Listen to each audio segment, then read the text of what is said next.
Mes sœurs, mes frères, bienvenue en cette méditation sur les textes de ce jeudi 5 octobre 2023, en cette 26e semaine du temps ordinaire. Aujourd'hui, nous honorons et faisons mémoire Sainte Faustine Kowalska.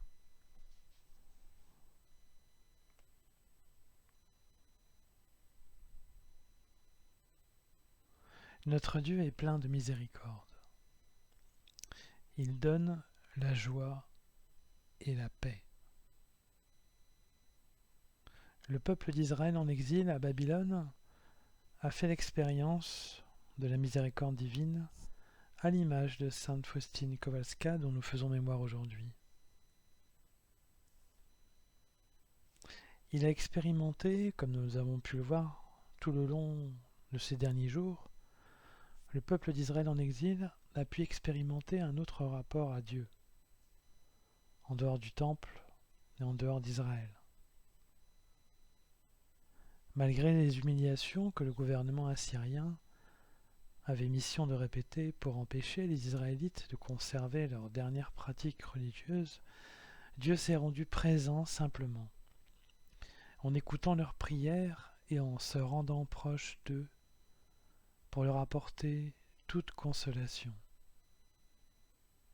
Il a aussi écouté le peuple d'Israël en convainquant le roi Perse Cyrus de les laisser rentrer dans leur terre et de reconstruire le temple. Au terme de la promulgation et de l'enseignement de la deuxième loi de Moïse, c'est-à-dire le Deutéronome, devant l'assemblée des fidèles, Esdras, le prêtre délégué à la renaissance spirituelle du peuple, s'écria, dans le livre de Néhémie dont nous avons lecture ce jour, « Ne vous affligez pas, la joie du Seigneur est votre rempart. » Les Lévites calmaient tout le peuple en disant, « Cessez de pleurer, car ce jour est saint, ne vous affligez pas. » Le peuple avait en effet devant lui, pour la première fois, la parole de Dieu écrite, pure et sainte. Une partie du Deutéronome écrit a été retrouvée, et les Lévites, par la bouche d'Esdras, en faisaient la lecture. Et le peuple d'Israël se sentait au contraire coupable et pécheur en écoutant la loi. Mais il se sentait en même temps profondément aimé et faisait l'expérience ou approfondissait l'expérience de la grâce et de l'amour immérité. Des regrets sincères s'exprimaient ainsi par ses pleurs. Esdras et les Lévites tentent justement de leur faire comprendre que le peuple devrait être plutôt dans la joie, en admettant tout simplement cet amour qui nous dépasse. Il fait ainsi l'expérience de la miséricorde de Dieu en comprenant que sa loi est avant tout une loi d'amour. Ce que fait aussi comprendre le psalmiste lorsqu'il dit « La loi du Seigneur est parfaite, qui redonne vie. » C'est la perfection de cet amour et sa compréhension qui permet de revivre et de redonner aussi vie à la loi. La loi du Seigneur est une loi d'amour. Jésus recommande ainsi aux apôtres de prêcher le royaume de Dieu et, dit-il, dans toute maison où vous entrerez, dites d'abord paix à cette maison. S'il y a là un ami de la paix, votre paix ira reposer sur lui, sinon elle reviendra sur vous. On voit ici que la vocation de la prédication des apôtres n'a donc pas, et de nous-mêmes d'ailleurs, n'a donc pas pour objet un enseignement nouveau, de la même manière que Jésus précise qu'il n'est pas venu abolir la loi. Mais l'objet de cette prédication est de nous rapprocher de Dieu et de recevoir sa paix. C'est cela le véritable accomplissement de la loi. Nul doute que la paix de notre Seigneur est le fruit le plus immédiat de notre confiance en lui. Nul doute que la paix de notre Seigneur Jésus-Christ est le fruit le plus immédiat de notre confiance en lui. L'enjeu est d'imiter Jésus-Christ pour être dans la même relation qu'avec le Père.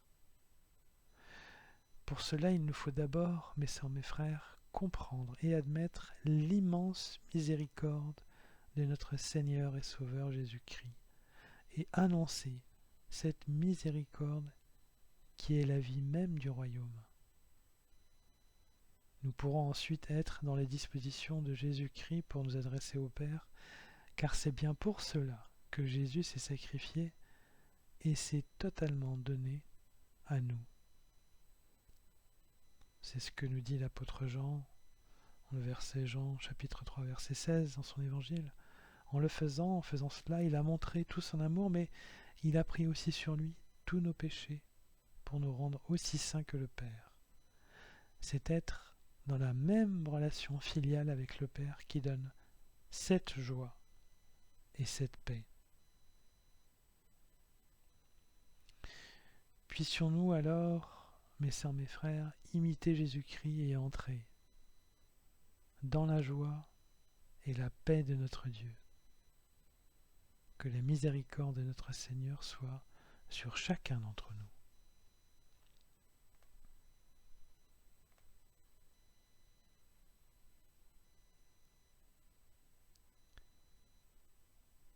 Mes sœurs, mes frères, après cet instant de méditation sur les textes de ce jour consacrés à notre Dieu plein de miséricorde qui donne la joie et la paix, je nous invite à la prière.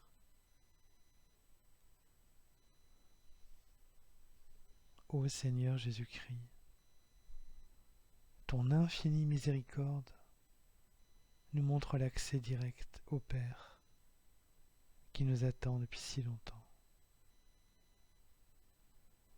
Que l'amour que tu nous donnes soit compris par nous et porté en retour à tous,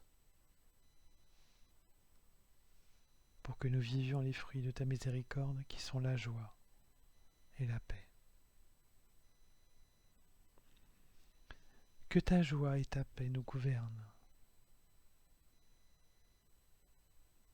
Inspire toutes nos actions et rende un bon témoignage de toi.